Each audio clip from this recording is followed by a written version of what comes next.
Мына болду. Эмдөө жүргүздүк. Эми силердин кой, уйлар оорубайт. Силер да оорубайсыңар. Ооба, буйруса оорубайбыз.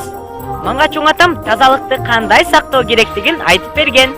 Малды тейлегенде атайынки эм, өтүк, мээлей кийүү керек. Колду да дайыма жууп, сүттү кайнатып ичип, этти жакшы бышыруу зарыл. Малды текшертип, өзүң да дарыгердин кароосунан өтүшүң керек.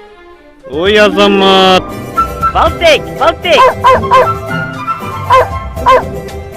Бул менин итим. Ой, булутты мен мурда көрбөптүрмүн да. Эмнеге? Ал мага катталып, текшерүүдөн өтүшү керек да. Болбосо андан эхинококкоз деген оору жугушу мүмкүн. Мен билем, алар микробторбу. Жок, ал абдан жаман оору. Бирок аны мителер козгойт. Алардын жумурткалары өтө кичинекей. Адамдын ички органдарына кирип кетүүгө жана ооруну козгоого жөндөмдүү. Андан адам ооруйт. Эгерде дарыланбаса, майып болуп калышы да мүмкүн. Адам иттен кантип жугузуп алат?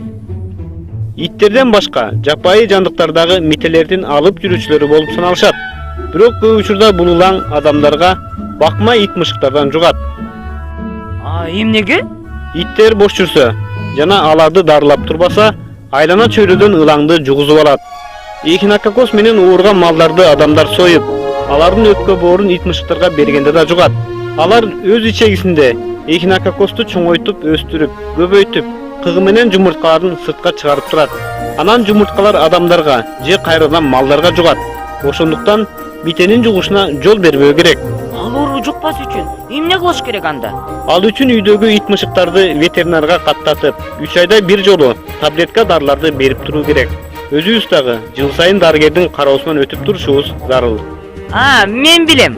Чоң атам мага, эгер ден соолугуңдан акча аясаң, кийин дарыланууга 100 эсе көп акча жумшайсың, деп айткан болчу. Чоң атаң туура айткан.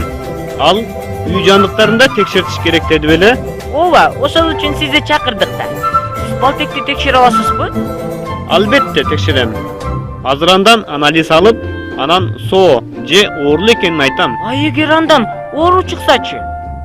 Эгерде мителер табылса, андан тез арылуу зарыл. Ал үчүн жылына 4 жолу же ар бир 3 айда итти 2-3 күнгө байлап, таблетка дарыларды берүү керек. Анан мителер иттин кыгы менен кошо чыгат. Битенин жумурткалары көпчүлүк убакта өлбөйт. Ошондуктан кыкты терең көмүп же өрттөп жоготобуз. Эмне үшкүрүп жатасың? Жашоо оор экен. Жасай турган иштерде абдан көп. Эгерде эмне кылаарды билбесең, жашоо оор. Көп билсең, анда жеңил болот. Болгону билгениңди туура аткар.